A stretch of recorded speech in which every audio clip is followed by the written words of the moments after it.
बातचीत करते हैं। आरईसी लिमिटेड कंपनी के नतीजे आते हुए दिखे, नतीजे अच्छे रहे। अगर आप देखेंगे नेट इंटरेस्ट इनकम में करीब 23% का इजाफा देखने को मिला, जबकि मुनाफे के फ्रंट पर करीब 6.5% की तेजी, 4038 करोड़ के मुनाफे के आंकड़े यहां पर देखने को मिले।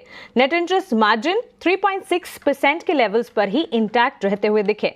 नतीजों के बाद स्ट्रॉन्ग मैनेजमेंट कमेंट्री भी आई, सेगमेंट में इनोवेशंस की बातचीत भी उन्होंने की और अब वही बातचीत को आगे बढ़ाने के लिए आरईसी की दूसरी तिमाही के नतीजों के बाद कंपनी के मैनेजमेंट विवेक कुमार देवांगन, जो कि कंपनी के सीएमडी है, हमारे साथ जुड़ गए हैं।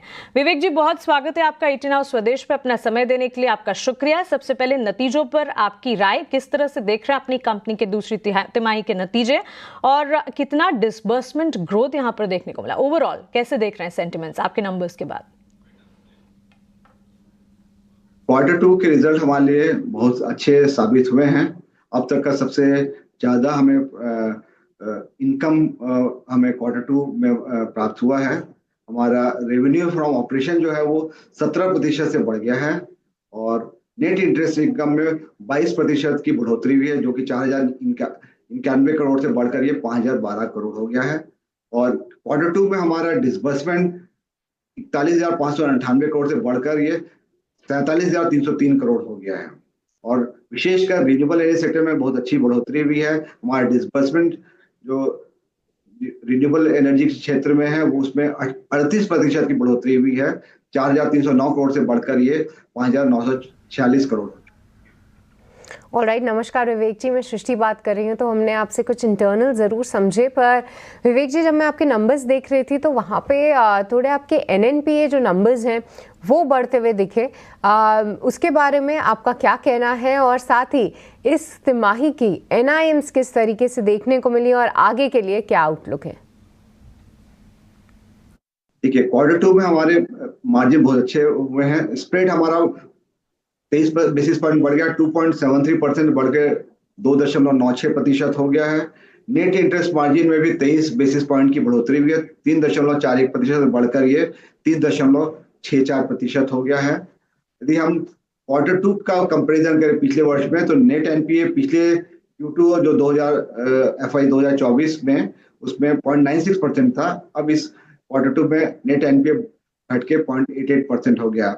और इस क्वार्टर में हमें कुछ केएसके महानदी से जो टीआरए में फंड था उसमें एनसीएलटी से कुछ राइट बैक भी मोर देन 400 करोड़ की प्राप्ति हुई है।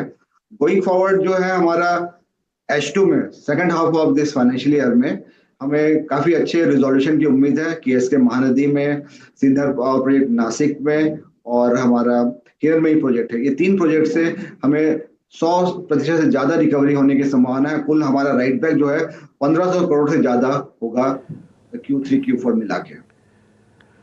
विवेक जी, एक आखिरी और लास्ट क्वेश्चन आपसे जरा पता करना चाहते हैं कि आपके प्रोविजनिंग का इस समय की सिचुएशन क्या है?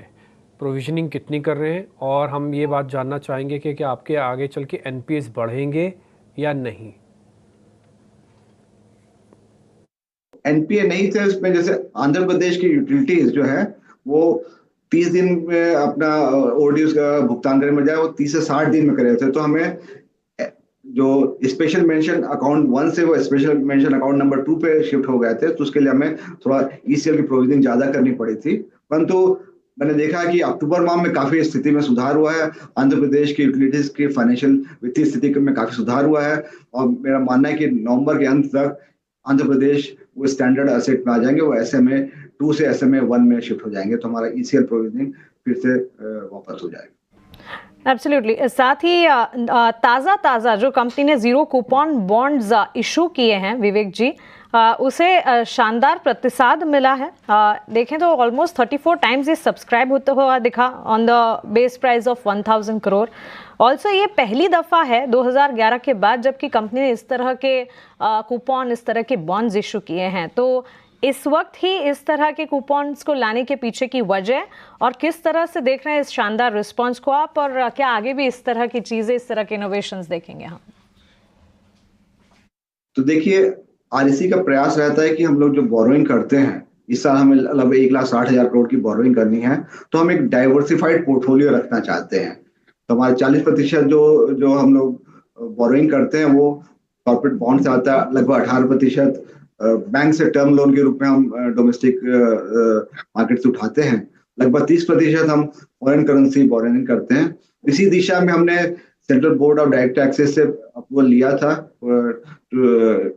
जीरो कूपन बॉन्ड के लिए। तो जीरो कूपन बॉन्ड का रिस्पॉन्स देके हमें लग रहा है कि हमें फर्दर उसके लिए और प्रयास करने चाहिए और हमारा जो बोरोइंग का मिक्स है वो डाइवर्सिफाइड रखने का यथासंभव प्रयास रहेगा।